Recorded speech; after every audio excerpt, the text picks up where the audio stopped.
Today we're going to talk about the number one way to get better at pickleball fast. It may be something you've heard before, but I'm going to break down how I do it and how some of the best players I know do it that's different. And this difference is what skyrockets the effectiveness of this method. So you may have heard that practice and drilling is a great way to improve your game, and that is definitely true. But there's a generic way of doing it that can be mind-numbingly boring and doesn't translate that well into play.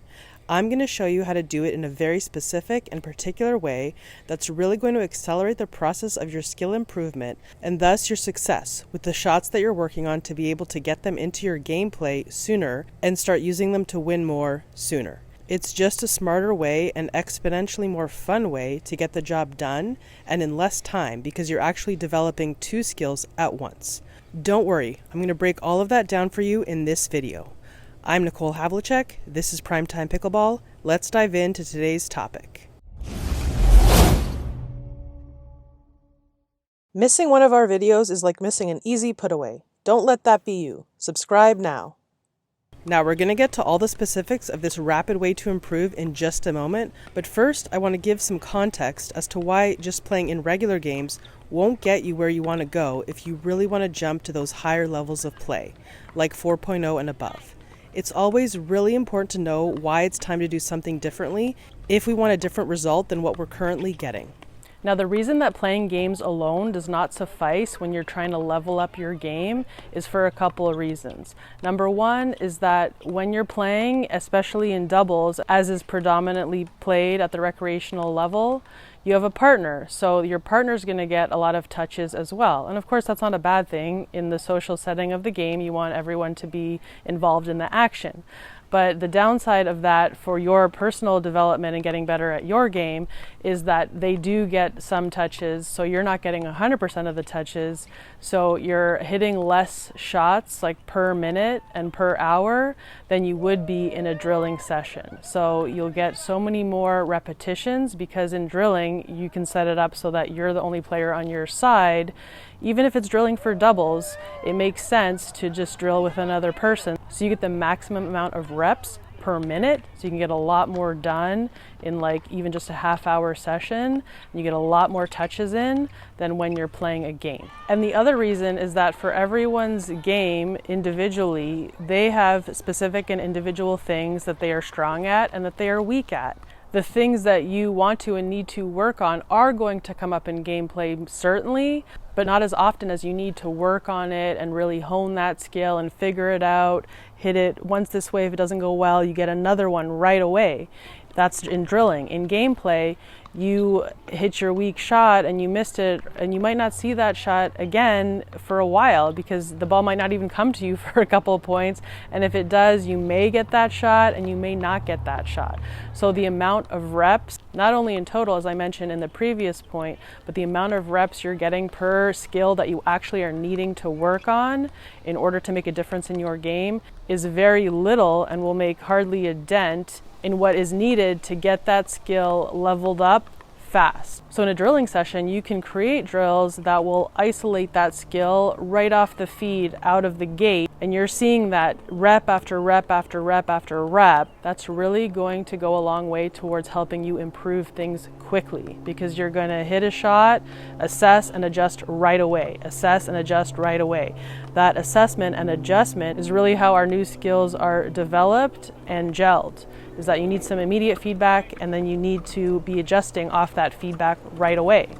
That way you can recalibrate. That's really how your skill starts to formulate and improve in a significant way, is with those isolated, lots of reps in a short period of time type of scenarios. So that's why you really do need to drill if you hope to get better. And now I talked about a specific way of drilling. There is a way to amp up that type of scenario that really helps you inject that new skill that you're looking to add or improve on and put it into a game faster. Before we continue with today's video, in just a few moments, we want to make sure that you don't miss out on the growing resource of pickleball tips, techniques, tactics, trainings, and more to help you up your game over at primetimepickleball.com.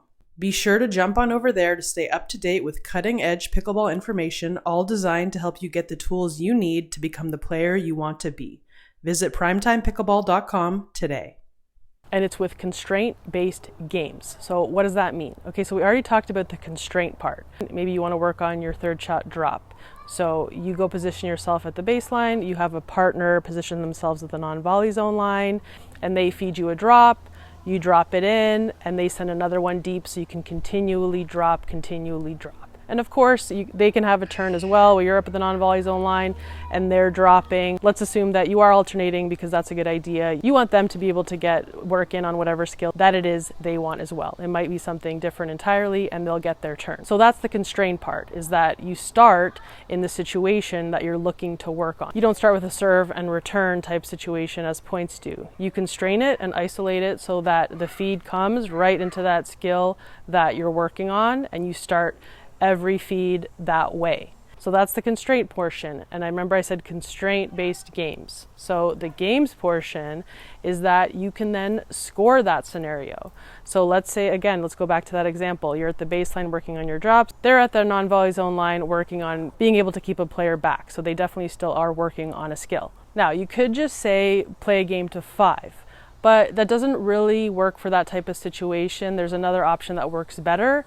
A game where it's scored to 5 or to 7 or to 3 or whatever, where you're both striving to achieve a certain number of points that is the same in order to win the game.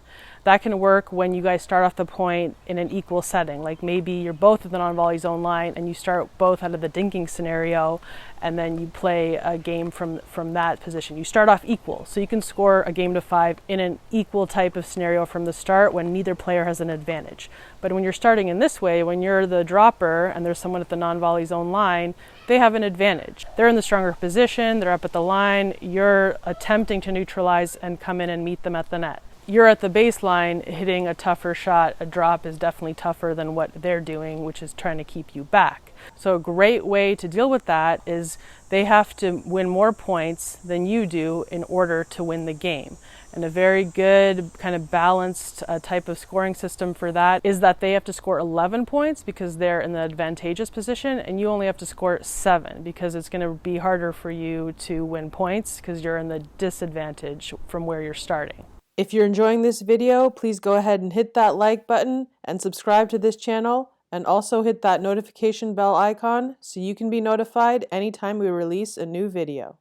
Now, the huge benefits that come from doing it this way are as follows. Number one is that it keeps it really fun. It's competitive. You're striving to win the point, so there's something on the line, and it's not just kind of mindless drilling.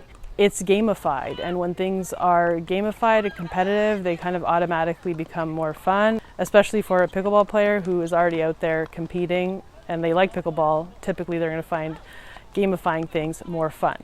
The other thing is that it puts pressure on you. Now there's something on the line. When you miss something in just non-game based drilling, you missed it, but there wasn't a point on the line. When there's points on a line, there's always something more to lose. So you almost can't help it. It's human nature. You're going to try harder. You're going to be more invested. And the other thing is that because there's pressure on you, that simulates much more what a game is like. So not only are you working that skill, you're working on it in a pressurized situation, in a competitive situation that you've constructed. So that certainly is going to be more easily translated into a game scenario where you are doing things under pressure, the points on the line. You don't want to let your partner down. You definitely don't want to lose in general.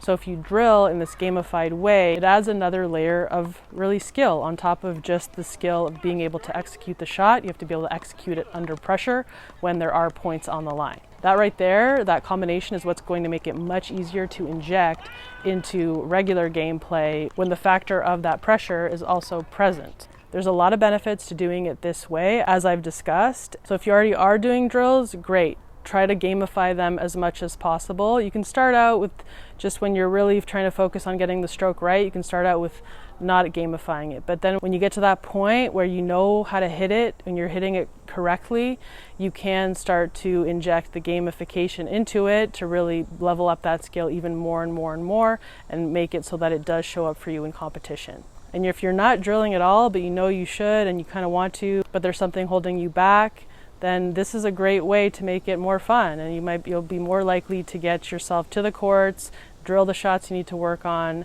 in a gamified situation that will inevitably help you when you're competing in real game. So this is a great tool that's used by the best players, and there's no reason why you shouldn't take advantage of it and use it to help you improve your pickleball as well.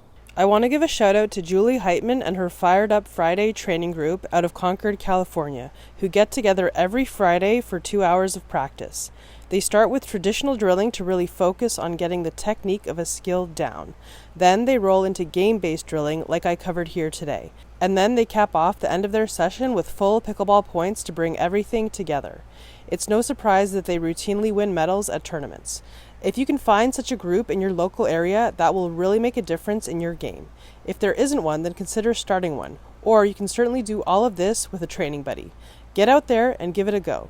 Training and drilling really can be a lot of fun when you do it in a smart and strategic way and build into your skill from where you are to where you want to be.